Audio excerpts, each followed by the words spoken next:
Dernier conseil des ministres du gouvernement de transition aujourd'hui. En cette occasion, le président de la République par intérim a rendu hommage aux hommes et femmes qui ont contribué à l'atteinte des objectifs de la transition. La globospermie, c'est le sujet de la chronique santé de ce lundi. C'est une anomalie des spermatozoïdes résidant dans la forme ronde de leur tête et l'absence d'acrosome qui les rend incapables de féconder naturellement. Voilà pour le sommaire. Mesdames, Messieurs, bonsoir et bienvenue dans ce journal. Selon le président de la République par intérim, la gratitude est une qualité noble qui grandit l'homme. Avant de se quitter, le professeur Dioncounda Traoré a prodigué de nombreux conseils aux membres du gouvernement. Il leur a souhaité une bonne chance dans la nouvelle vie qu'ils vont entamer à compter du 4 septembre. L'orateur du jour est convaincu que l'expérience acquise au sein du gouvernement sera un précieux sésame qui leur permettra d'arriver à bout des nombreux défis professionnels auxquels ils seront confrontés. Le compte-rendu de Mamari Kone. La remise du rapport de mission des autorités de la transition au professeur Dioncounda Traoré consacre la fin de la période de transition. Entré en fonction en décembre 2012, le gouvernement dirigé par Dianko Sissoko s'est attelé à deux missions essentielles selon la feuille de route. Le rétablissement de l'intégrité du territoire national et l'organisation de la présidentielle. Au terme de l'accompagnement, le Premier ministre a exprimé sa profonde gratitude au professeur Dioncounda Traoré. Merci, Monsieur le Président, pour l'humilité et la sérénité dont vous ne vous êtes jamais départis.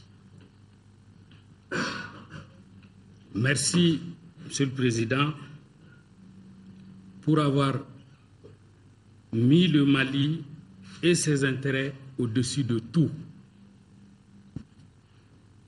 Monsieur le Président, sous votre sage et clairvoyante direction, le rétablissement de l'intégrité du territoire national 2013. Les inscriptions budgétaires en dépenses sont exécutées à hauteur de 566,6 milliards de francs CFA pour une dotation de 1465,1 milliards de francs CFA. Monsieur le Président, je crois devoir souligner qu'aucun prélèvement n'a été effectué sur l'effort de guerre qui affiche aujourd'hui plus de 3 milliards de francs CFA domiciliés à la Banque de développement du Mali. Pour le professeur Dioncounda Traoré, c'est par le hasard de l'histoire que l'équipe gouvernementale a été appelée à servir le pays. Au départ, dira-t-il, personne ne faisait d'illusions sur la délicatesse de la mission. Il s'agissait pour nous de remettre sur pied, avec une extrême délicatesse, un malade, un grand malade. Un malade dont le pronostic vital était fortement engagé, pour parler comme les médecins. Ce qu'on nous demandait, à vous et à moi, c'était d'être les missionnaires d'une cause que nos compatriotes, parmi les plus optimistes, avaient jugée désespérée. Contre vents et marées, dira le professeur Traoré, le gouvernement est resté soudé et solidaire autour de son capitaine pour faire face aux défis du moment. Vous avez su être des coéquipiers exemplaires, convaincus que la somme de l'effort individuel aux différents postes de responsabilité assurait le résultat final. Selon le président de la République par intérim, la gratitude est une qualité noble qui grandit l'homme. À quelques 48 heures de la fin de notre mission, et sans aucune forme d'autosatisfecit, nous pouvons affirmer fièrement, mesdames et messieurs, nous avons gagné le pari. À la manière des anglo-saxons, nous pouvons crier « Yes, we did it ». Oui, nous l'avons fait. Oui, nous avons relevé un challenge fou. Oui, nous avons accompli une mission quasi impossible. Cette gratitude, elle n'est ni feinte, ni de circonstance. Elle est sincère. De cette sincérité qui transparaît dans la joie des populations libérées des jours de l'occupation. Avant de se quitter, le professeur Diongounda Traoré a prodigué de nombreux conseils aux membres du gouvernement. Il leur a souhaité une bonne chance dans la nouvelle vie qu'ils vont entamer à compter du 4 septembre. L'orateur du jour est convaincu que l'expérience acquise au sein du gouvernement sera un précieux sésame qui leur permettra d'arriver à bout des nombreux défis professionnels auxquels ils seront confrontés. Juste après cette édition, vous pourrez suivre l'intégralité des deux discours. Il s'agit bien de celui du président de la République par intérim et du Premier ministre à ce conseil spécial de fin de transition.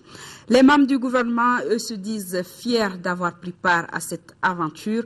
L'œuvre accomplie, selon les uns et les autres, est un devoir patriotique. Les ministres ont surtout salué le soutien du peuple malien et de la communauté internationale qui a permis d'aboutir à l'atteinte des deux principaux objectifs du gouvernement de transition. Réaction de certains ministres recueillis ici par Ibrahima Traoré.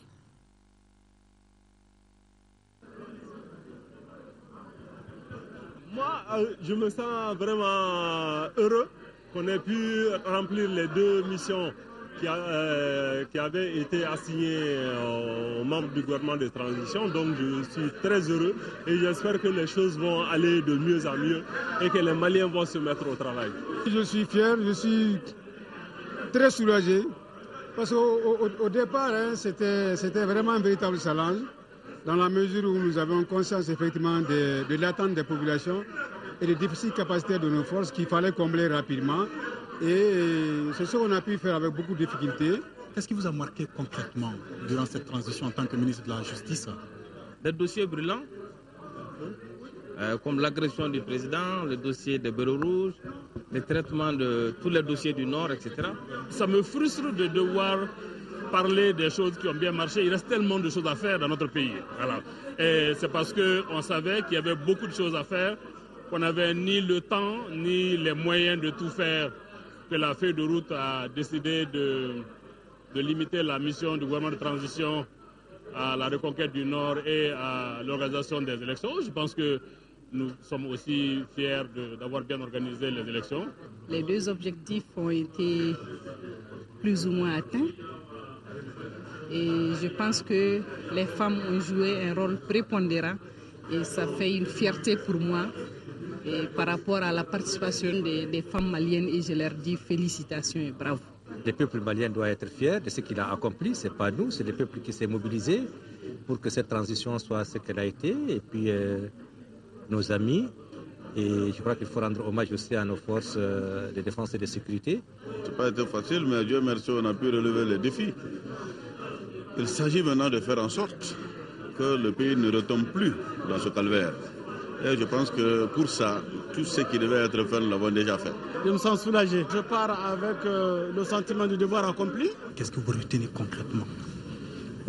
La volonté affichée des Maliens de vouloir s'en sortir et la sagesse d'un grand nombre de nos dirigeants qui ont su à un certain moment aplanir les divergences et permettre à ce que la cohérence revienne à Bamako et que cette cohérence puisse être contagieuse à l'ensemble du territoire afin de redonner confiance à la communauté internationale pour nous aider. À l'époque, ce n'était pas gagné. Quand on est arrivé aux affaires, le matin on sortait, on ne savait jamais quand est-ce qu'on allait rentrer. Mais on s'est mis à la tâche. On a repoussé les manches et on est arrivé au bout, c'est-à-dire au bout des deux missions qui nous ont été confiées. C'est surtout le résultat que j'ai beaucoup apprécié. Le fait de lever le défi, libérer les régions du Nord, assurer l'élection du président de la République. J'avoue que je suis très très content. Merci, ça s'est bien passé. La rigueur, la transparence et surtout les bonnes décisions, surtout. Cette journée a été également mise à profit par le président de la République par intérim pour décorer l'ensemble des membres du gouvernement de transition. Outre les ministres, plusieurs autres personnalités civiles et militaires ont reçu des distinctions. Amadou Sankare.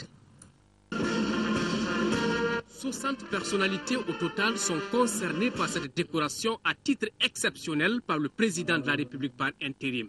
Parmi les récipiendaires, l'ensemble du gouvernement de transition avec à sa tête le Premier ministre Django Sissoko.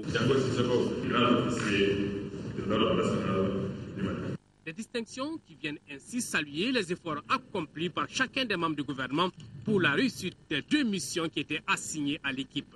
Il s'agit notamment de la libération de notre territoire et de l'organisation d'élections présidentielles.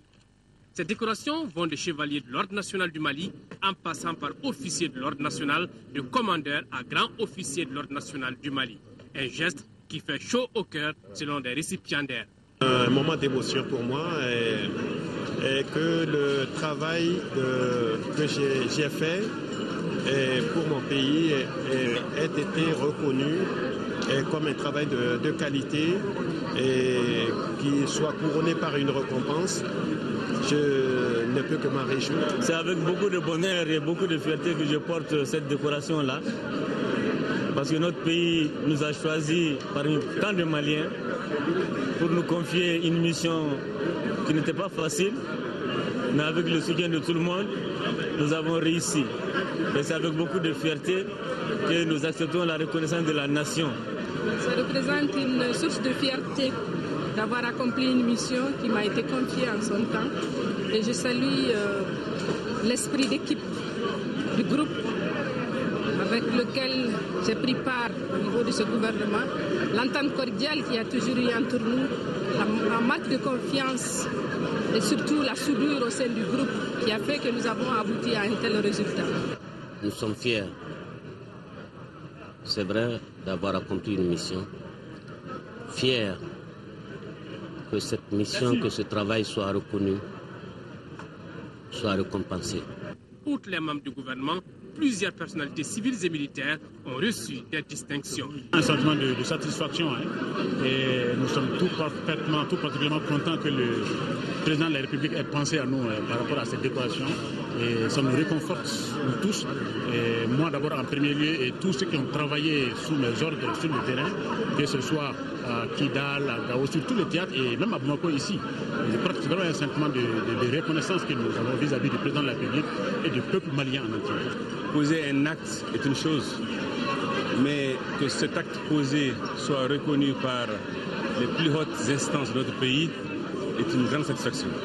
Une réussite individuelle est une réussite collective. À cet effet, je dédie cette distinction tout d'abord à ma famille, à mes collaborateurs qui m'ont soutenu depuis quelques décennies.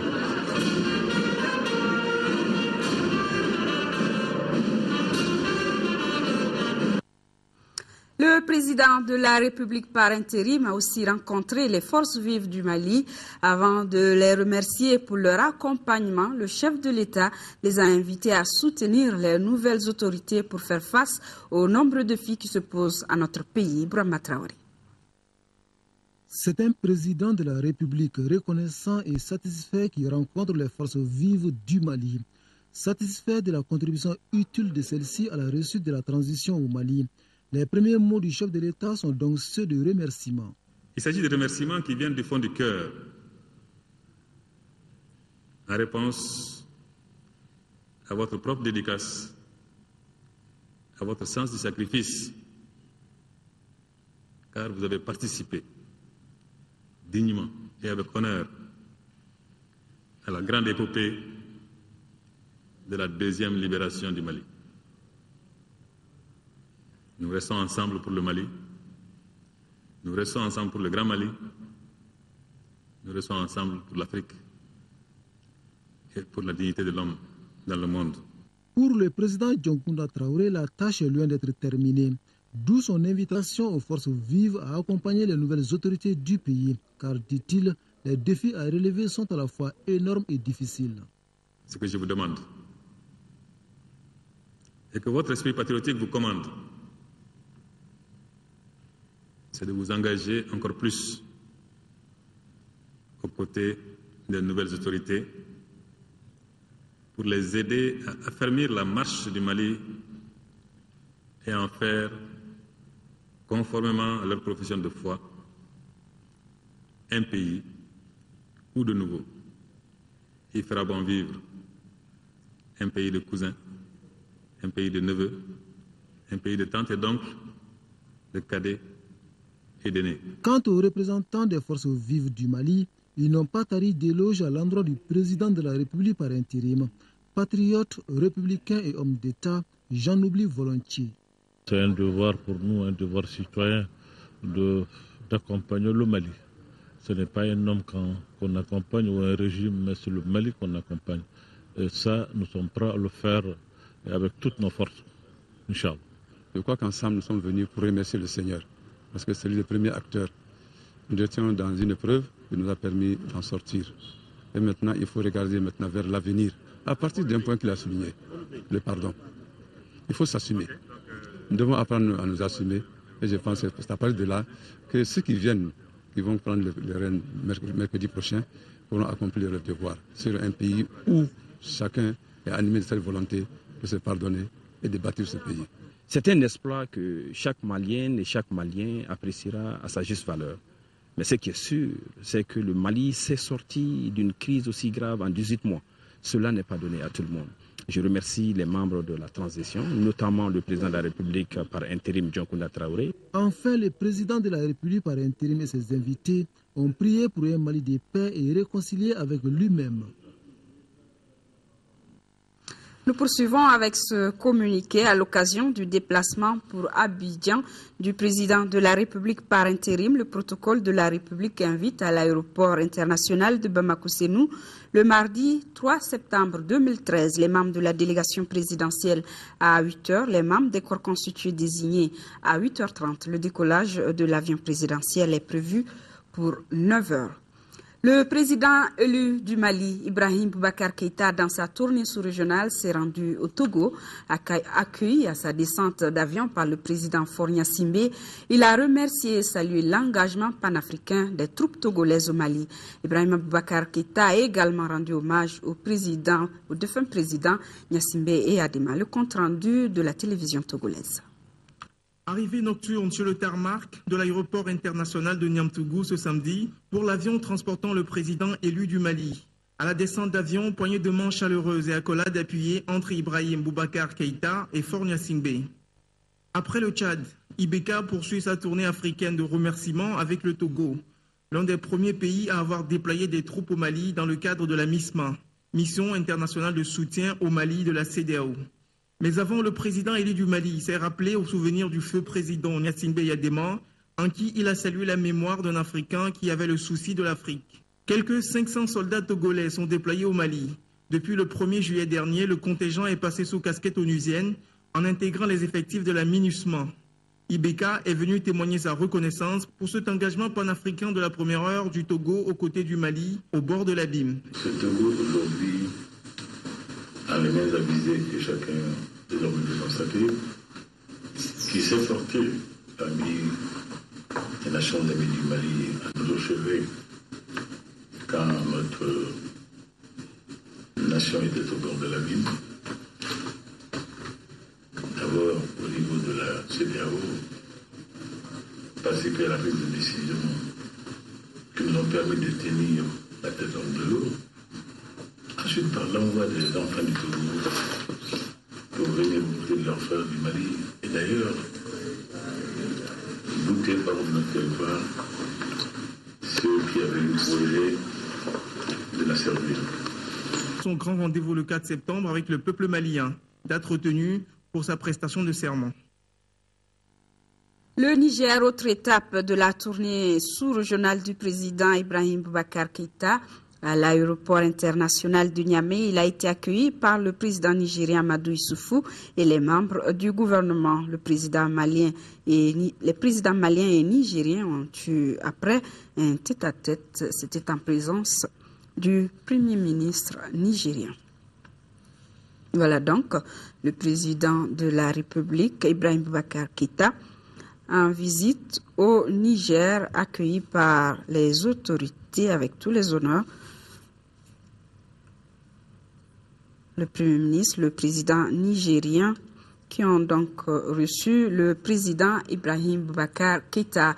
Des messages de félicitations au président de la République continuent de nous parvenir. Ils sont ce soir de l'association Club des Amis du Siaka Dambélé, de l'Ordre des médecins du Mali, de l'Amicale des médecins et pharmaciens maliens en spécialisation en Côte d'Ivoire, de l'Association pour le développement et la santé au Mali de Thiébani, de l'Association des chauffeurs des ambassades et organisations internationales, du réseau des historiens géographes du Mali, de la Fédération nationale de l'industrie hôtelière, du groupe de réflexion et d'action pour le développement du cercle de Koulikoro, de l'association Tarbos, de l'Amicale des travailleurs retraités de l'artisanat, du tourisme et de l'industrie, de l'Amicale des anciens membres de l'UNTM. Tous félicitent Ibrahim Boubacar Keïta pour son élection à la magistrature suprême du Mali. Ce communiqué de la cellule communication de la présidence de la République qui informe la presse nationale et les correspondants de la presse internationale qui peuvent retirer les badges d'accréditation à la cérémonie d'investiture du président de la République dans ses locaux au secrétariat général de la présidence de la République à Koulouba. Les confrères sont priés de se munir d'une carte de presse en cours de validité. La révolution numérique oblige le Mali à se doter d'instruments juridiques. C'est dans ce cadre que les projets de texte sont soumis à l'appréciation des spécialistes en TIC pour validation. L'application de ces textes permettra de lutter contre la cybercriminalité.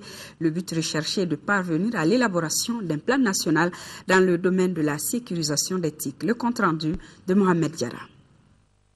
De nos jours, les technologies de l'information et de la communication sont des outils incontournables de développement, mais le secteur souffre d'absence de législation. Et les autorités maliennes, conscientes de ce état de fait, ont entrepris des actions visant à doter le Mali de textes législatifs et réglementaires du cadre d'éthique. 8 ans après l'adoption de cette politique nationale d'éthique, les spécialistes se rencontrent sous l'égide du gouvernement pour faire une mise au point. C'est donc dans cette perspective que le gouvernement s'est fixé comme priorité l'élaboration des textes définissant le cadre juridique et institutionnel des TIC au Mali. Je voudrais également rappeler que depuis l'adoption de l'ordonnance numéro 2011-024 du 28 septembre 2011 au profit de la convergence, la régulation du secteur des télécoms et celle des TIC ont été confiées à une même et seule entité, l'autorité malienne de régulation des télécommunications, des technologies de l'information, de la communication et des postes. 4 projets de loi sont donc soumis à l'appréciation des spécialistes en TIC. Des projets qui doivent être examinés avec minutie afin que le Mali soit au rendez-vous de la révolution numérique. Les projets de loi qui vous sont soumis s'appuient sur des décisions collectives des acteurs les plus compétents du gouvernement, du secteur privé et de la société civile. La nécessaire coordination et interdépendance des États-sociétés est entretenue sous l'égide éclairée de l'Union internationale des télécommunications, de l'Union africaine, de la CEDEAO et de l'UOMOA, doit trouver son pendant à l'échelle nationale entre non seulement tous les acteurs du Mali, mais aussi entre les réglementations pour la construction commune de la société de l'information. Ces projets de texte, une fois adoptés, doivent servir de base pour l'élaboration d'un plan d'action de lutte contre les pirates.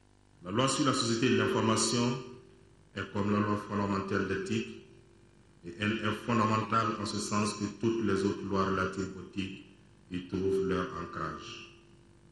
En ce qui concerne le projet de loi sur les transactions, échanges et services électroniques, il est clair que les perspectives qu'offre ce projet de loi sont largement tributaires de la confiance de nos concitoyens dans les services que la société de l'information offre.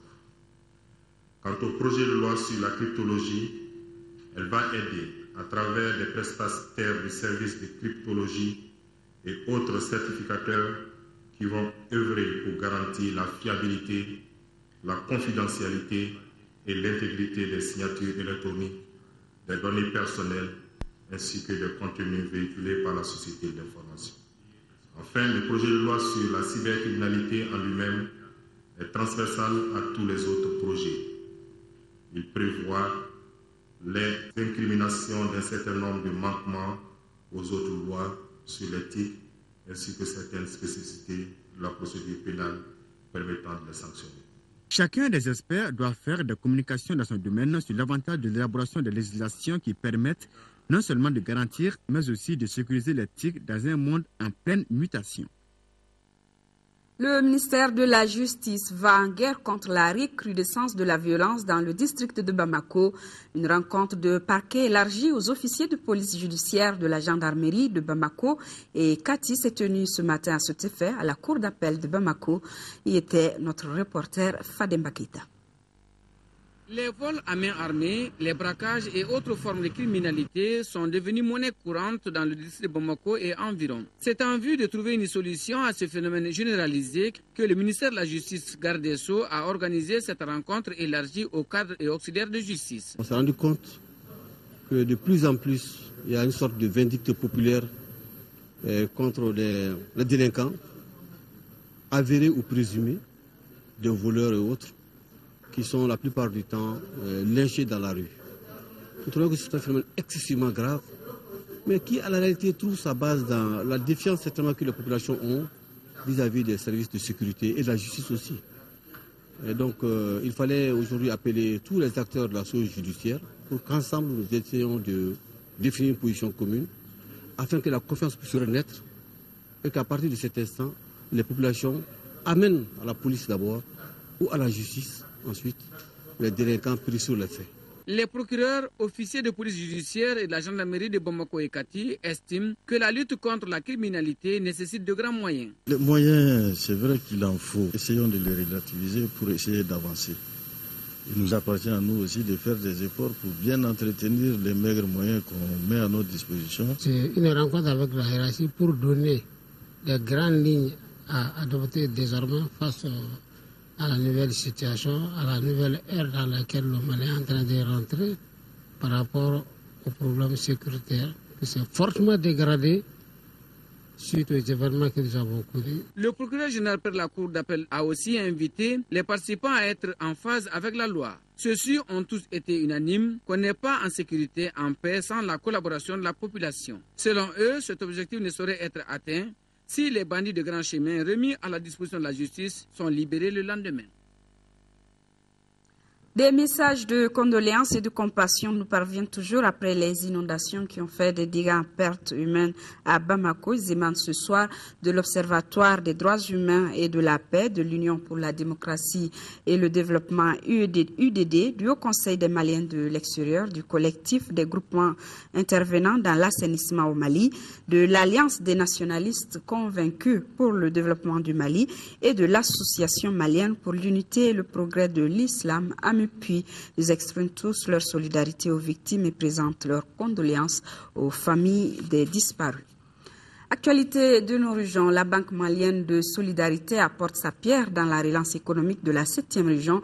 L'institution financière vient de réouvrir ses guichets à Gao, une reprise saluée par la population de la cité des Askia. Le compte rendu de Daouda Zoumana Traoré.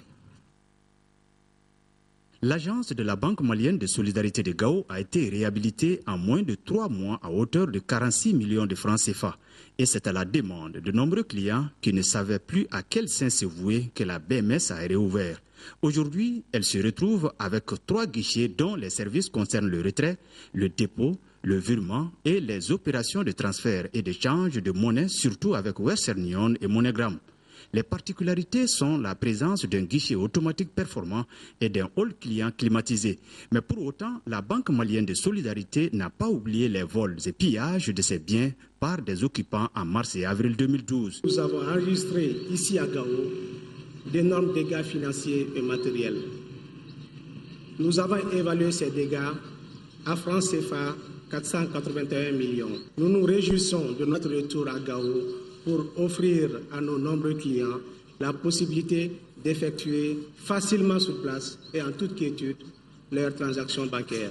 Aussitôt ouvert, ce lundi matin, l'agence de la Banque malienne de solidarité de la cité des Askia a accueilli des clients très émus. Aujourd'hui, à l'ouverture, j'ai vraiment voulu quand même être là. Ça allait être parmi les premiers à faire un dépôt. Ça m'a enlevé une épine dans le pied parce que je devrais envoyer des frères jusqu'à Mopti pour retirer. Les opérateurs économiques souhaitent booster leurs affaires avec la BMS SA, dont la vocation rime avec leurs préoccupations. Les transactions avant, on verse dans le compte de notre partenaire à Bamako et les marchandises nous retrouvent à la place.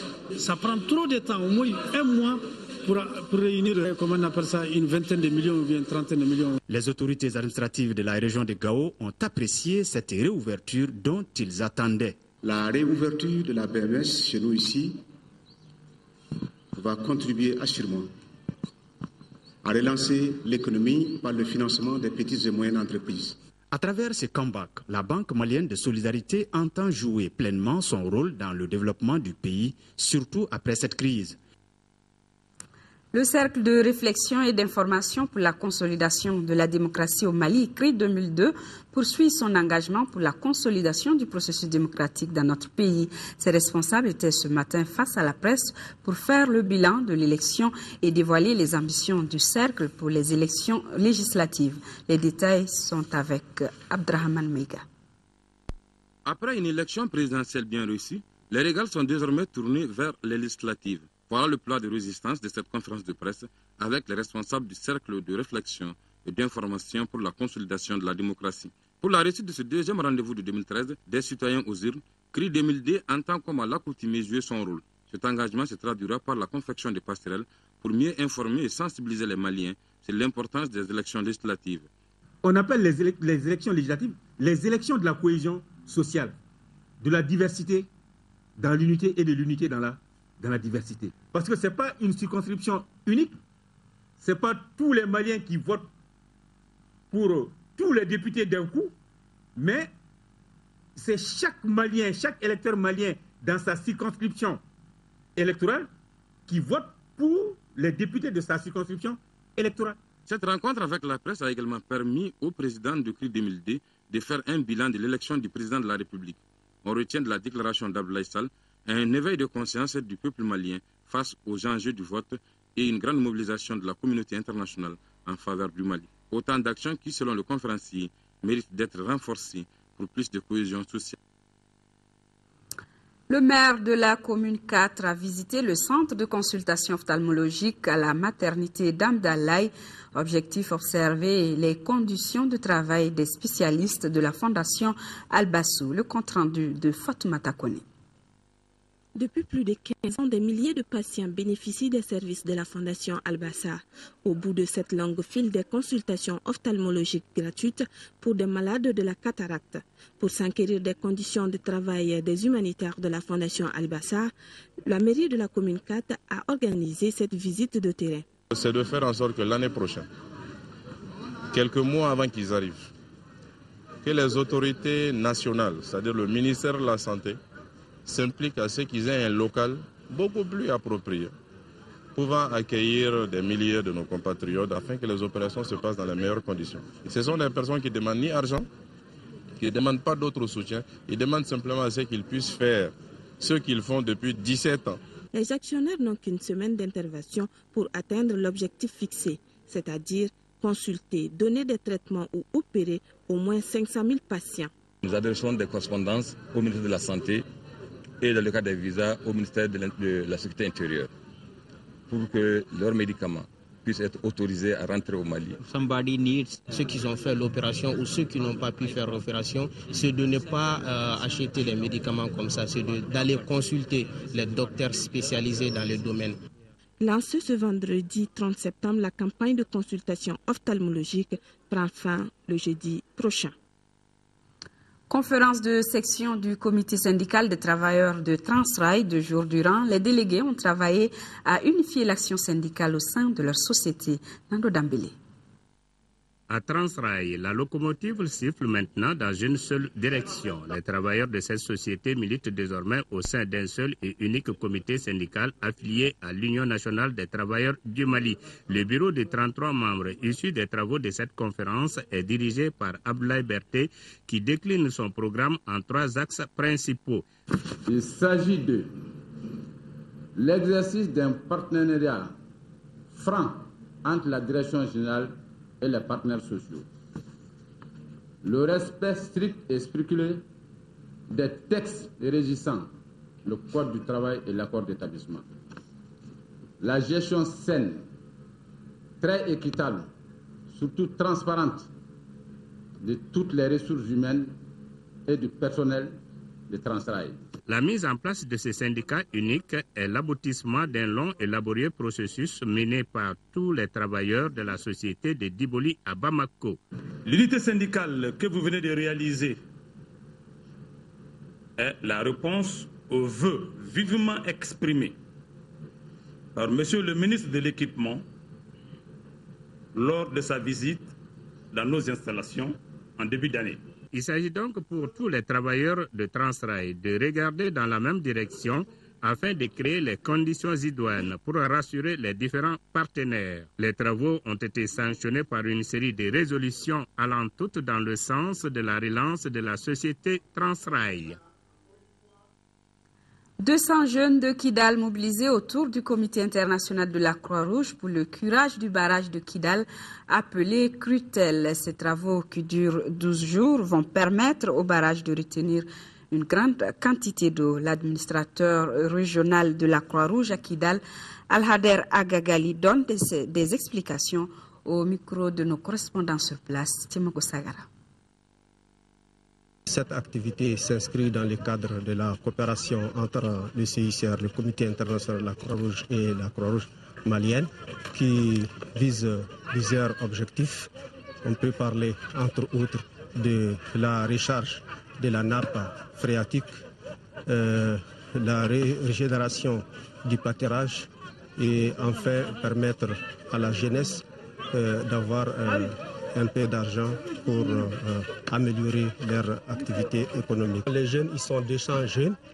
Le critère de choix, c'est que le seul critère, c'est qu'il faut avoir la volonté de travailler, de constituer une main-d'œuvre. C'est un travail qui va durer dans un premier temps 12 jours.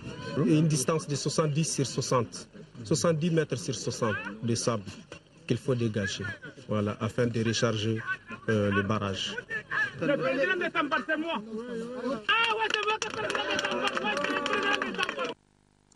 Page sportive de cette édition, nous l'ouvrons avec du karaté, la 5e édition de l'Open de karaté Abdulwahab Traoré d'Ibob, qui a eu lieu samedi dernier dans le pavillon des sports. Le compte-rendu de l'événement avec Papa Omar Diop.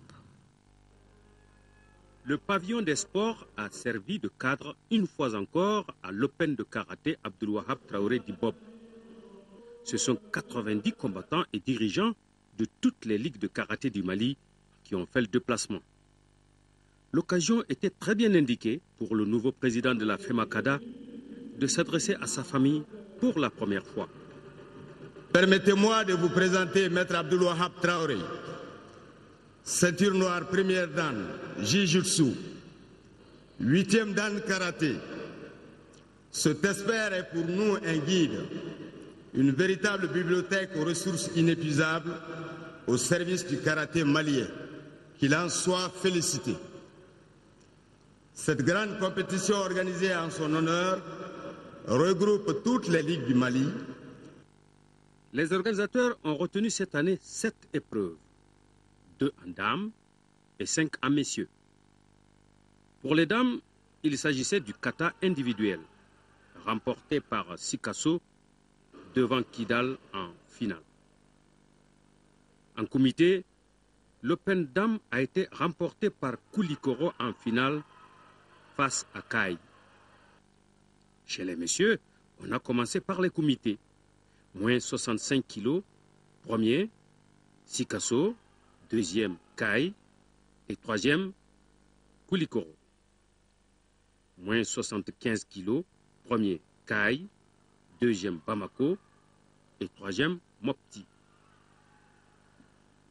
Plus 75 kilos, premier, Kai, deuxième, Sikasso, et troisième, Bamako. En kata homme, premier, Bamako, deuxième, Mopti, et troisième, Sikasso. Dans l'épreuve reine de la soirée, à savoir le comité par équipe messieurs, Bamako et Kai étaient en finale. Après 4 combats, le score était de 2-2. Le 5e et dernier combat permet à Bamako de s'imposer 3-2. Ainsi, la 5e édition de l'Open Pop a vécu avec le classement général suivant. 3e, Sikasso avec 2 or, 1 argent et 1 bronze. 2e, Bamako avec 2 or, 1 argent et 2 bronzes. Et c'est le team karaté de Kai qui se classe premier avec 2 or et 3 argent. Des karatékas de Kai qui pourront dans quelques jours montrer leur trophée à tous les karatékas de la première région lors du prochain championnat régional. Rendez-vous est pris pour la 6e édition en 2014. Du volleyball avec la 22e édition du championnat national de la discipline qui a donné son coup d'envoi hier dimanche dans les salles de l'INJS et du stade du 26 mars. 16 équipes prennent part à cette édition. Abdul Karim Kaba a suivi la première journée de compétition. 16 équipes, dont 8 en dames et autant chez les hommes, prendront part à la 22e édition du championnat national de volleyball. Pendant une semaine, ces équipes s'affronteront en 30 matchs pour succéder à l'ISFAS hommes et Koulikoro en dames. 4 rencontres, dont 2 en dames, sont au programme de la première journée.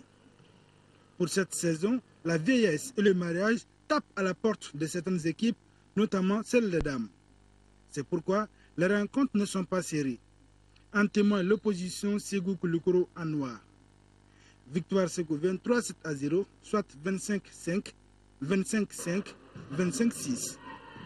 Commune 5 en bleu est face à Milout Logement pour le deuxième match des filles.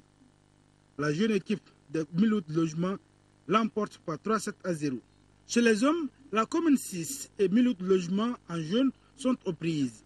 Les communards n'ont pas fait le poids devant l'équipe révélation du volleyball malien. Milout Logement gagne successivement les 7, 25-19, 25-23, puis 25-20. Le clou de la soirée est la rencontre commune 5 et l'USFAS en jaune. Ce face-à-face est le derby de la discipline au Mali. Il suscite des disputes, énervement, mais le fair play a toujours pris le dessus. Après un jeu tendu et serré, les militaires champions en titre l'emportent par 3-7-0. Le temps est ainsi donné pour la 22e édition du championnat national de volleyball. Les matchs se poursuivront tous les jours dans les salles de l'INZS et du stade du 26 mars de Rimadio, au grand bonheur des amateurs du volleyball. La chronique santé du jour parle de la globospermie. Il s'agit d'une anomalie des spermatozoïdes résidant dans la forme ronde de leur tête et l'absence d'acrosome qui les rend incapables de féconder naturellement. Forme très rare des anomalies des spermatozoïdes, seule la procréation médicalement assistée peut aider les hommes vivant avec une globospermie d'avoir un enfant. Focus Santé, c'est une réalisation de Tchessira Dambélé.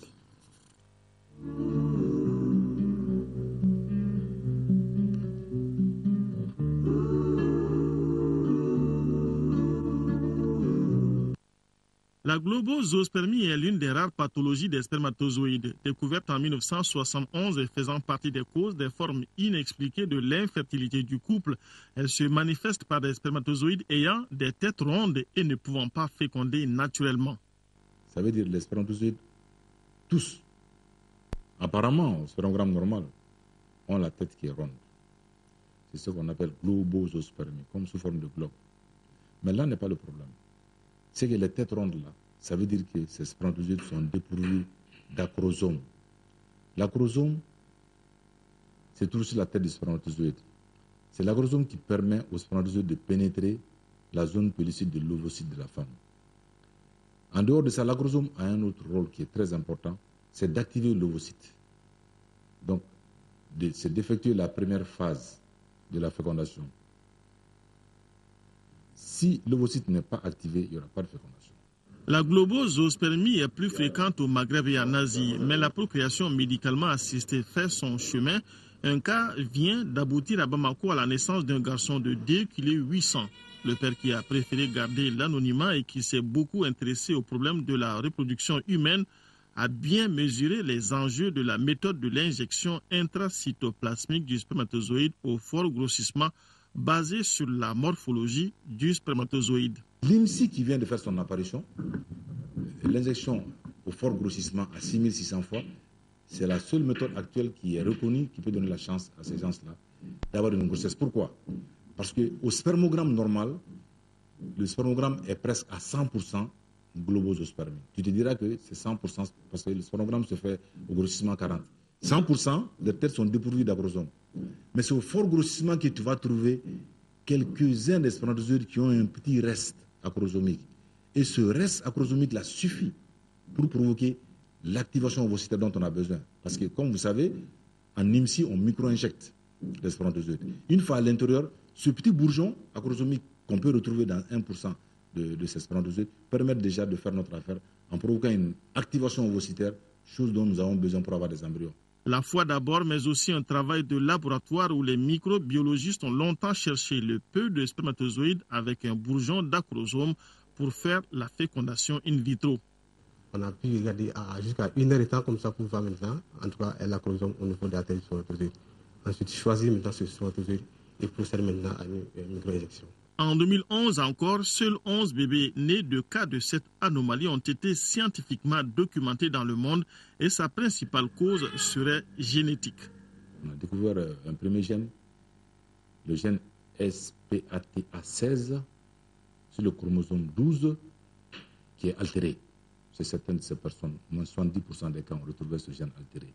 Et un deuxième gène maintenant est détecté aussi, c'est le DPY19L2. Ça a été découvert aussi dans 80% des cas. Mais il faut le dire clairement, c'est que c'est une pathologie qui est toujours un mystère. Parce que dans certaines familles, on peut trouver des fratries qui ont cette pathologie-là, mais on peut trouver dans certaines familles que c'est une seule personne qui l'a et les autres ne l'ont pas. Et ce qui est encore curieux, c'est que si on parvient, par les méthodes de procréation médicale assistée, à donner des enfants, c'est que les enfants ne seront pas atteints par cette pathologie. Prouesse scientifique, mais aussi coup de chance. Premier cas de globosospermie enregistré dans cette clinique. On reconnaît qu'avec ce problème, même avec la procréation médicalement assistée, les échecs sont plus importants que les réussites.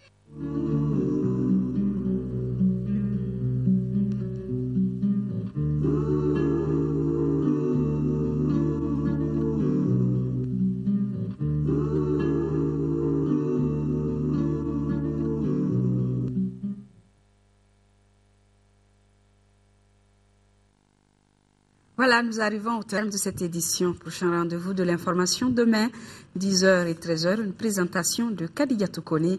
Je serai là, s'il plaît à Dieu, pour les éditions du soir. Merci d'avoir été des nôtres. Excellente nuit à tous.